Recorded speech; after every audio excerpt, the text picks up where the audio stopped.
Have you ever walked into a networking event and immediately wanted to hide in the bathroom? Or felt your stomach twist into a pretzel when someone says, "Let's go around the room and introduce ourselves"? Yeah, me too. For years, I was that person, standing awkwardly in the corner, clutching my drink like it was a life preserver, praying no one would talk to me. Until about 3 years ago, I was absolutely terrible at networking.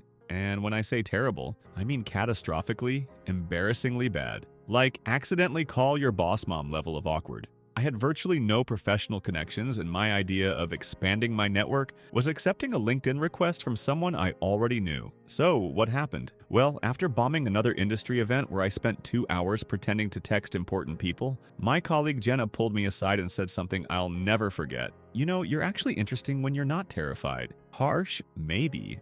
But she wasn't wrong. I had always seen networking as this impossible game where extroverts thrived and the rest of us suffered. But my breaking point came when I missed out on a dream project because, as my manager put it, nobody knows who you are. That stung bad. So I decided to go ham on fixing this problem, not by becoming someone else, but by figuring out how to make networking actually work for me. So, what exactly did I do? First, I completely reframed what networking means. Instead of seeing it as this awkward dance of self-promotion, I started thinking of it as professional curiosity. Here's what I mean. Trying to impress people is like trying to carry water with a fork, exhausting and pointless. But being genuinely curious about someone, that's like having a superpower at these events. Instead of dreading the question, "So what do you do?"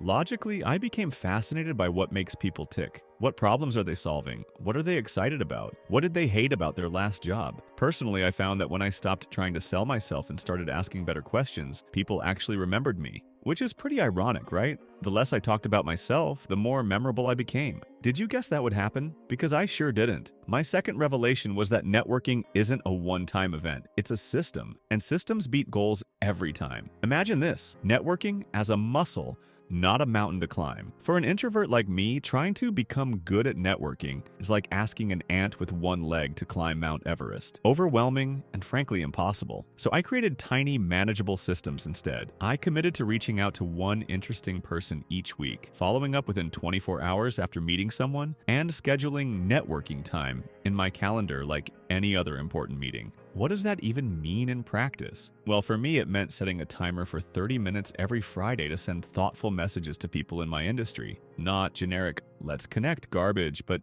specific notes referencing their work or something we discussed. Now, let me tell you about the moment everything changed. I was at yet another industry conference doing my new Curious Questions thing when I found myself in conversation with someone I really admired. We were deep in discussion about a mutual professional challenge. When I realized something, I was actually enjoying myself. I wasn't counting the minutes until I could escape. I wasn't sweating through my shirt. I was just present. That's when it hit me. Networking isn't about collecting business cards or manufacturing fake connections. It's about finding your people, the ones who light up about the same weird, specific things you do. And when you approach it that way, yeah, I know, pretty embarrassing. It took me this long to figure it out. Everything gets easier. Look, sometimes no matter what I do, certain networking situations still feel forced or uncomfortable. I'm never going to be the person who loves massive cocktail mixers or speed networking events. That's just not me. But by focusing on curiosity and building simple systems, I've built a network of people I genuinely like and respect. And the crazy part, those connections have led to opportunities I never would have found otherwise. So if you're standing in the corner at events, if your stomach drops when someone says networking, try approaching it with curiosity instead of dread. It was bad, right? But it doesn't have to stay that way. If this helped at all, hit subscribe for more awkward confessions from my professional life. Trust me, I have plenty more where this came from.